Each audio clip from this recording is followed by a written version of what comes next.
El 23 de abril le instituyó como el Día del Agrimensor la Federación de Agrimensores de Argentina, porque el 23 de abril del año 1963 el gobierno de La Rioja firmó un decreto instituyendo al agrimensor como oficial público. Entonces, al año siguiente, la Federación instituyó como Día del Agrimensor en conmemoración a ese acto del gobierno de La Rioja. Una definición de agrimensor. Bueno, mira, el agrimensor es el profesional que se encarga de ubicar, de determinar los límites, de medir y luego registrar a través de un instrumento público que él elabora en el catastro, todo lo que se refiere a lo que existe en el territorio.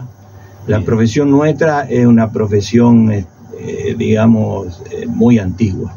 El rey mandaba a elaborar un registro de la ubicación de las tierras, supongo yo que era para cobrar impuestos o claro, para algo, hay registros, los primeros registros se tienen de prácticamente 2000 años antes del nacimiento de Cristo, de la antigua Babilonia, en la cual otros registros datan de los años 400, 500 antes de Cristo, en el antiguo Egipto, cuando prácticamente las cunas de las civilizaciones, ¿no?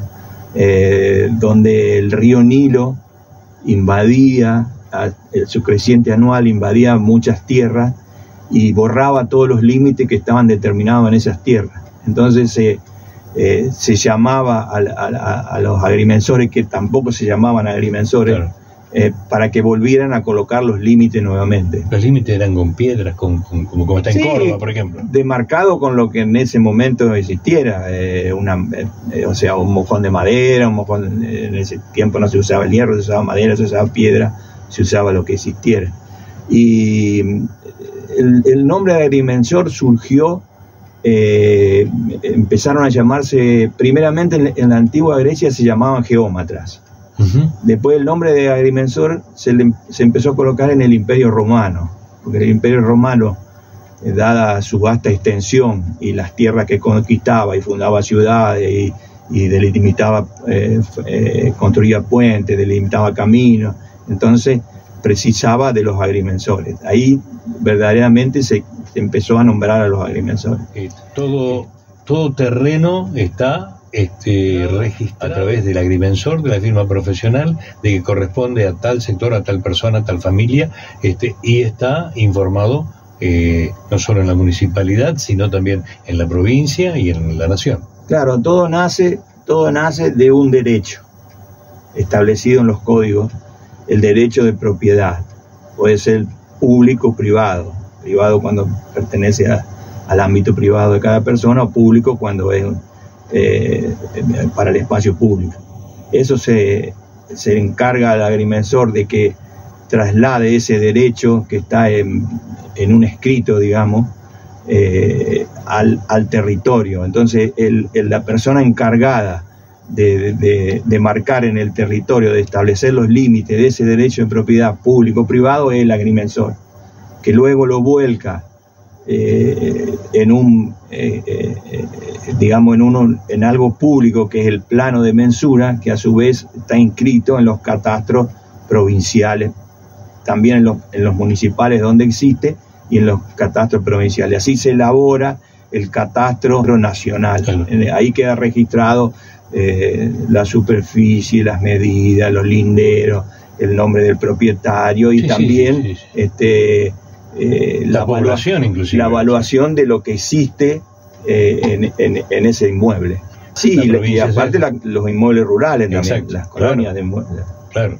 Todas las colonias rurales establecidas en cada distrito. Claro, que así debe haber nacido prácticamente, bueno, en Argentina, en la región, en todos lados, ¿no? Primero demarcando quizás las zonas rurales, porque bueno, fueron los acá en el Trébol, precisamente acá en el Trébol, nacen en los primeros planos de constitución del pueblo del Trébol, del pueblo Tai, del pueblo Paso, y después con su respectiva colonia, por supuesto, y después en los planos cuando unieron el pueblo El Trébol con el pueblo Tai, que es el terreno que, por ejemplo, que es donde está ubicada mi casa. Exacto. Mi casa particular. Exacto.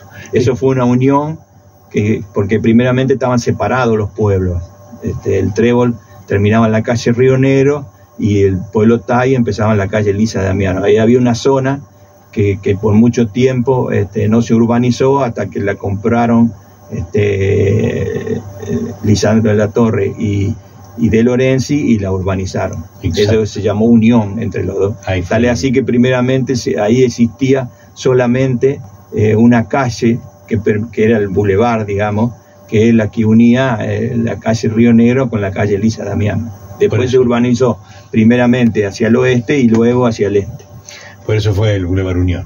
Exactamente, el primer tenía ese nombre. No fue tan fácil establecerlo porque esas tierras todavía eran propiedad de José Tais, que le había comprado a Marcelino Freire, que aparentemente no estaban escrituradas a nombre de José Tais, porque José Tais se negaba a ceder esas tierras para que exista el Boulevard Unión, y después de algunas tratativas se dio, pero cuando fueron a hacer las escrituras de esos terrenos, se constató que no estaban a nombre de José Tais. Entonces tuvieron que recurrir a los hijos de Marcelino Freire para que se dieran esos terrenos al municipio. Claro, porque era el triángulo que faltaba cerrar. Exactamente, desde la calle Río Negro, que es el fin norte, el límite norte del pueblo El Trébol, hasta la calle Elisa Damiano, que es donde comienza el pueblo Tais.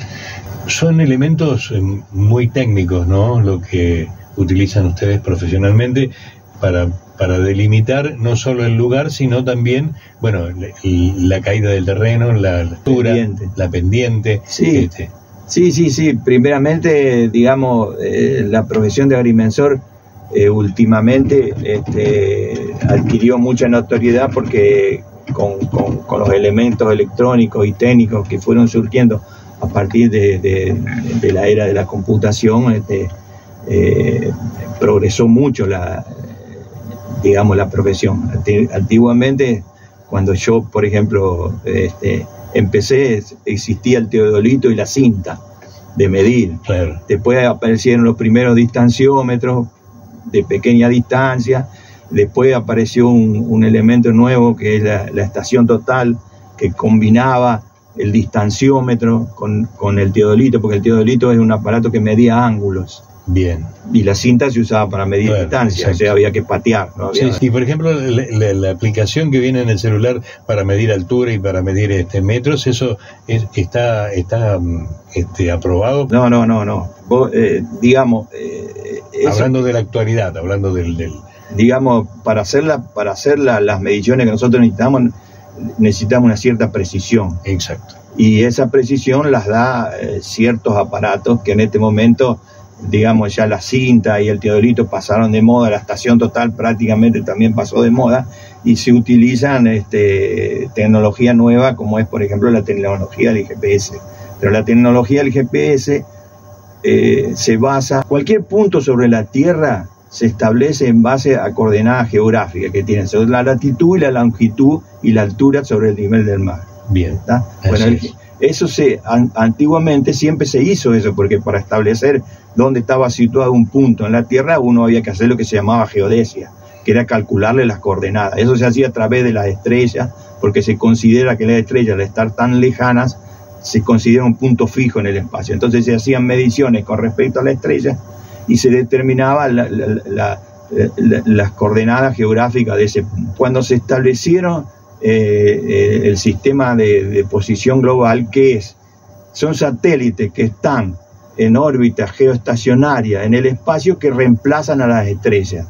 O sea, son puntos fijos en el espacio que tienen, por ejemplo, llevan consigo un reloj atómico para medir el tiempo y le transmiten a los receptores de tierra, digamos, en distintas frecuencias, los datos para que el receptor en tierra establezca su posición. Y eso es preciso porque el satélite transmite varias frecuencias. Claro. O sea, más corta es la frecuencia, más precisión tiene. Digamos, en un tiempo había una frecuencia que era la única libre que recibían los aparatos, que era una frecuencia que no tenía precisión. La ubicación era mayor a 100 metros, sí. Pero hoy la ubicación de cualquier celular está en los 4 o 5 metros, pero nosotros los agrimensores necesitamos precisiones centimétricas. Exacto. Para eso necesitamos unos receptores especiales. Y digamos, ¿cuándo empezaste a estudiar y por qué? Bueno, yo, la verdad, a mí siempre me gustó andar en el campo, de chiquito. Cuando mi papá, que era agrimensor, aparte de ser ingeniero civil, era también agrimensor y trabajó mucho como agrimensor, tenía una persona, un topógrafo, que no era agrimensor, pero era topógrafo, que trabajaba en vialidad, que era Enrique Schapner. En esa época, las mediciones había que hacerlas con la cinta, o sea, había que patear, o había que medir con el teodolito los ángulos. Entonces mi papá, como ya a los 12, 13, 14 años, ya me mandaba a mí. Claro.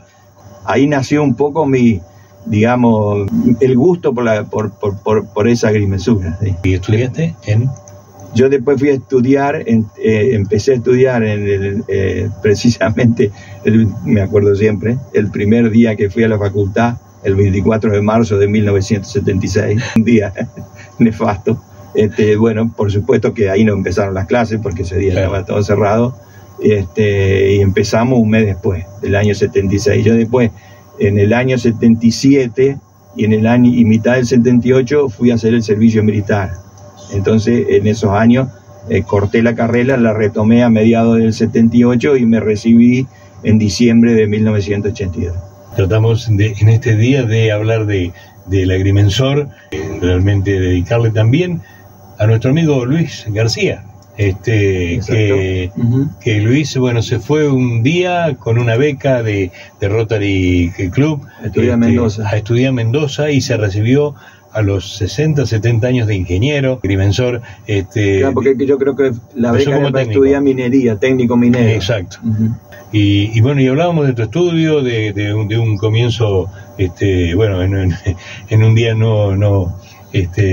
que no comenzó en realidad, que empezaste un año después, y bueno, te dedicaste a esto porque contaste que bueno, que el INGE te enviaba a los 13, 14 años allí a ayudar a medir las tierras. Si hablamos del hoy. Bueno, hoy yo ya el mes próximo cumplo 67 años, yo ya hace 2 años que estoy jubilado. Al jubilarme tuve que dar de baja la matrícula de agrimensores, es una exigencia que yo tengo, o sea, no puedo más trabajar haciendo mensuras, sí puedo trabajar haciendo relevamientos topográficos. Bien. Y bueno, la agrimensura en la zona ha quedado, en el Trébol, ha quedado a un muy buen chico que trabajó conmigo durante los últimos años, socio mío, que era Federico Piancatelli, el hijo del recordado Giulio Piancatelli. Sí. Él está a cargo de la agrimensura acá en el Trébol y de la zona, y bueno, y sí, hoy ya, cuando yo vine al Trébol recibido, no había muchos agrimensores en la zona. Ahora sí, prácticamente ya hay uno por pueblo, uno por localidad o más. Hoy ha cambiado mucho la agrimensura, ha cambiado mucho porque en la época que yo vine, la gente no tenía metida en la cabeza la idea de que al adquirir un inmueble tenía que llamar al agrimensor para que lo delimite. Como las extensiones eran más grandes, que yo no importaba. Construían. No importaba, después, claro, si había 10 centímetros más o 10 centímetros menos. Claro. Hoy, por 10 centímetros, han llegado a hacer juicios. Entonces, hoy la gente ya tiene. Aparte, el Catastro está exigiendo la renovación o la actualización de planos de mensura antiguos.